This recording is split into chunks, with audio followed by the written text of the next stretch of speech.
Okay. Someone once asked me if, like, I don't have a skill in handcrafts, but I want to start a handmade business. What should they do? First of all, what do you mean by handmade business? Handmade business, these are items you create using your hands, and then the finished products you sell them. Usually not really in a bulky state, but in a small scale. So what are these handmade products? An example of handmade products probably could be crochet. This crochet work, where I use the silver hook to crochet.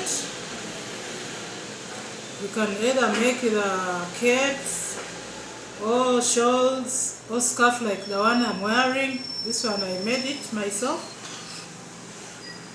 Or any item that you can make out of yarn. And then also there is beadwork. You can do beadwork. Beadwork, there is making jewelry, earrings, that is earrings, necklaces, headbands.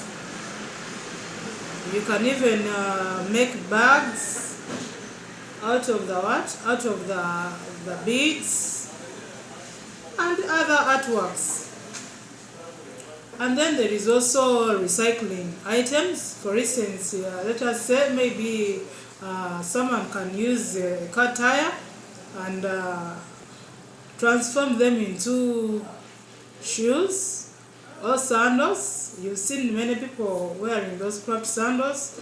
Some of them are made out of car tires. And then also you can do hand embroidery.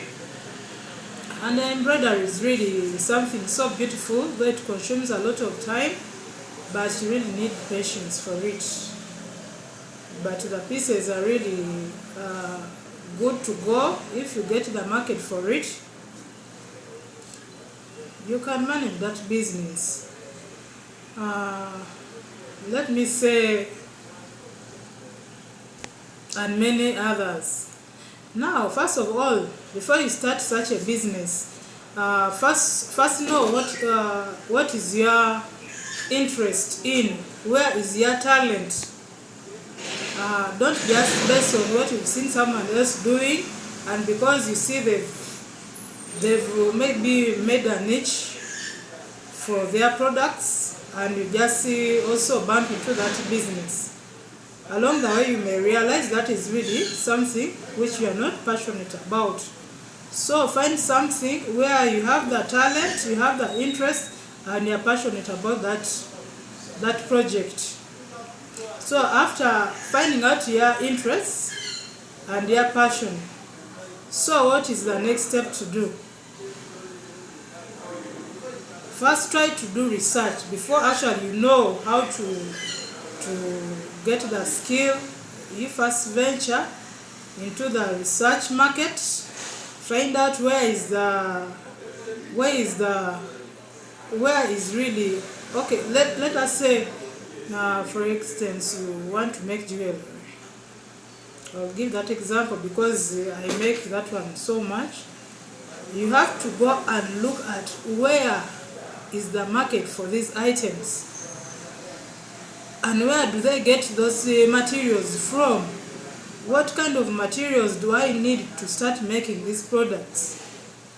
Look for where they supply those materials from and what are essential that you need for making your product. After doing the research, I'll still give my example on the jewelry. I make mostly the cultural products. So I know where my market is. For instance, if I'm going in this region, which kind of jewelry will I make? As regards to the culture in that area. For For instance, if I'm to go and sell products, let us say in Karamoja, I'm not going to take let us say the items for Western, because they are not going to buy. So you have to know where the market is. So after getting the market and getting to know where you can get the items, the materials from, then you need the skills, the knowledge in that item you want to venture into. So for instance, you can enroll in those short courses. There are people who do training. I also personally do training, though not on a large scale, but on demand. So you can enroll for such programs. People always post those programs on social media. Or better still, you can also make use of the social media itself. You can get those skills from the internet, especially those YouTube videos. You can learn a skill, because most of my skills, I didn't even have to go to train with anyone. I trained on what? On YouTube.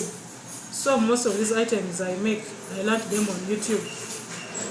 So after learning those skills, then you venture into your market.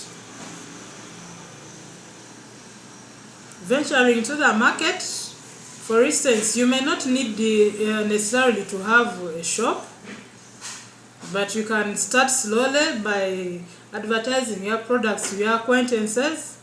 You can still go on social media. You can advertise your products on Instagram. You advertise on Facebook,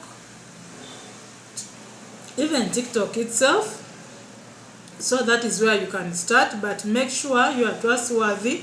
You are someone people will trust, and you make the products which the customers will really appreciate.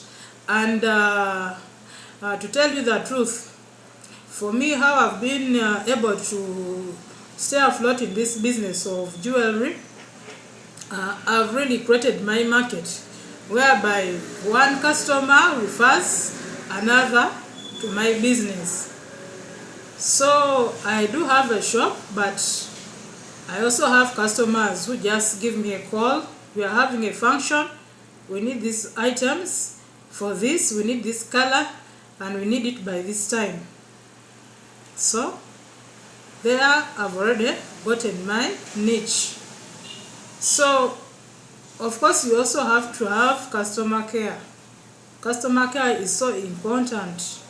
And the way you do your business, you have to be organized and do things in such an organized way that even when a customer gives you a review, don't take it as an insult.